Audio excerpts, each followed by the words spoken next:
Once upon a time, there was a man who was richer than Mukesh Ambani, richer than Warren Buffett, and counted among the top 10 richest people in the world. His name was none other than Mr. Anil Ambani. In 2008, Anil Ambani net worth crossed $42 billion, making him the sixth richest person globally. But just a decade later, the same man stood in a UK court and declared, "My net worth is zero." How did one of India's most powerful business tycoon fall so dramatically? Hello and welcome. This is the story of ambition, depth, rivalry, and a missed opportunity. Anil Ambani was born in 1959 into a legendary Ambani family. His father, Dhirubhai Ambani, was a business icon who built Reliance Industries from scratch. Anil was US educated, soft spoken, considered a strategic brain of the family. Dhirubhai trusted Anil deeply and involved him in a major financial decision.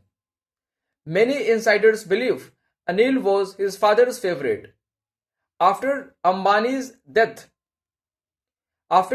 Ambani's death in 2002, a bitter feud broke out between Anil and Mukesh Ambani.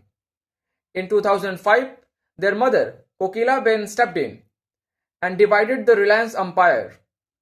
Mukesh Ambani got oil and gas, refinery, petrochemicals, manufacturing. These are the backbones. Now Anil Ambani got telecom, Reliance Communications, power infrastructure, financial services, entertainment. Now at that time, Anil businesses were considered high growth and glamorous. The media believed that Anil had owned the division.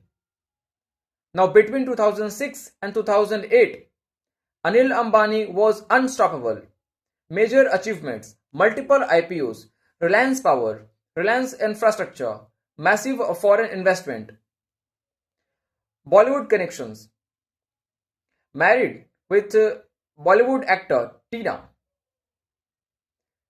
Reliance Power IPO in 2008 was India's biggest IPO at that time. Oversubscribed in minutes. Anil Ambani, become the symbol of New India. Big dreams. Aggressive expansion. But behind the closed doors, there was a glamorous, dangerous pattern was forming. Anil Ambani's strategy relied heavily on borrowed money, leverage, future projections. When the 2008 global financial crisis hit, stock prices crashed, project stalled, revenue dried up, debt kept increasing, but profits did not. Unlike Mukesh Ambani, who focused on cash generating core business, Anil chased capital intensive sectors. Biggest blow came from Reliance Communications. Problems include intensive telecom competitions, high spectrum cost, poor pricing strategy, entry of aggressive players like Reliance Jio. Arcom debt crossed 50,000 crores. Now even by 2017, Reliance Com shut down operations, fueled for bankruptcy, the 458 crores erection case. Now in 2019, Anil Ambani company Reliance Communications, Arcom lost a legal battle to erections. Supreme Court ordered to pay 458 crores or Anil Ambani could face 3 months in jail for contempt of court. Anil did not have the money. At the last moment, Mukesh Ambani stepped in. Mukesh's wife paid all the full amount on behalf of Anil through a family trust. Result is this. Ambani avoided going to jail. Case was closed. Arcom could proceed with bankruptcy resolutions. This was the most public and a dramatic rescue. Emotions and family support. Mukesh made it clear, This is a family matter, not a business bailout. Mukesh did not merge Anil companies with Reliance Industries. No takeover of Arcom, Reliance Power, or Reliance Infra. Help was personal, not corporate. This protected Mukesh's shareholders while still helping the brother. Allowed asset sales without interference. Mukesh stayed away from bidding aggressively for Anil's asset. Telecom spectrums, fiber assets, infrastructure holdings.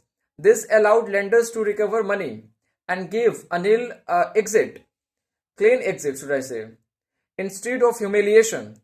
Now you can ask why Mukesh did not fully save Anil Ambani.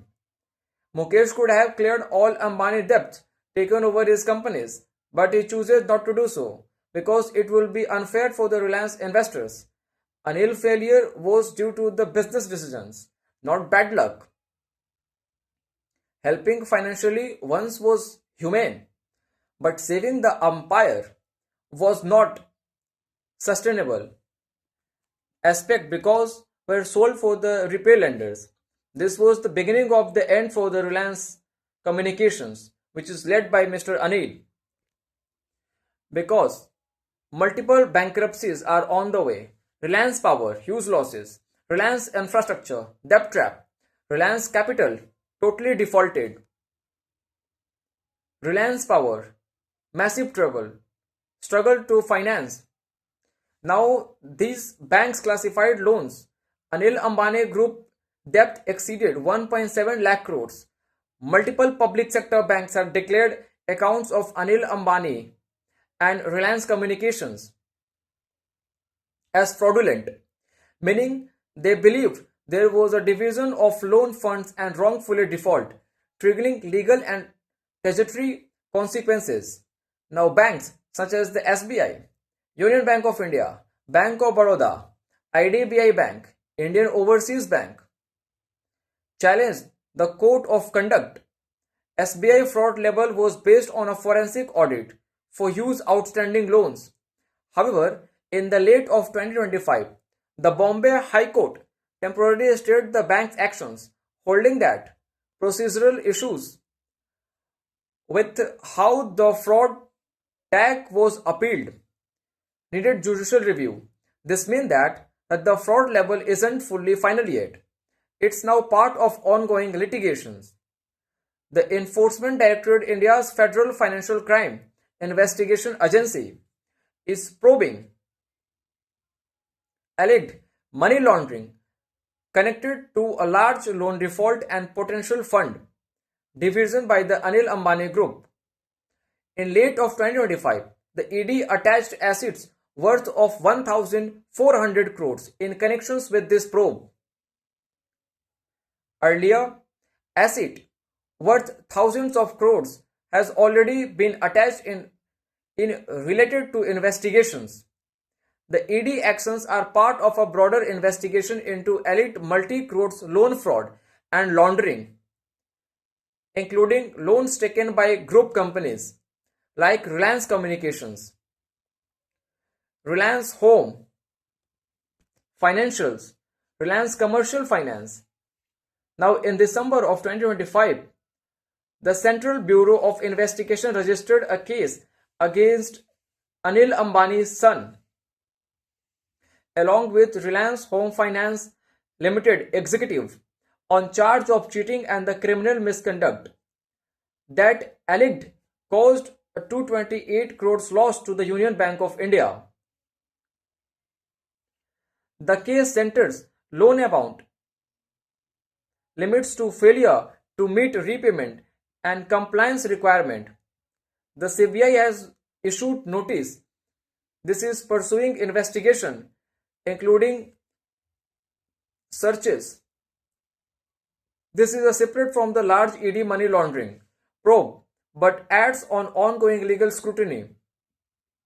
In 2024-25, the Securities and the Exchange Board of India imposed a penalty, including a 5-year ban from market participation and fines on Anil Ambani and the other in his fraudulent fund diversion cases. Now, some aspect of This have been challenged and are subject to appeals.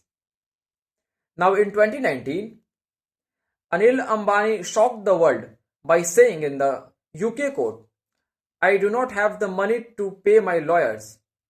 His watches, yachts, cars, and other luxury properties were seized for sold out. While Anil fell, Mukesh Ambani rose. Mukesh focused on strong balance sheets, long-term vision, digital and retail transformation. Jio became India's biggest telecom players, ironically destroying Anil's telecom business. Same father, same legacy, but completely different stories.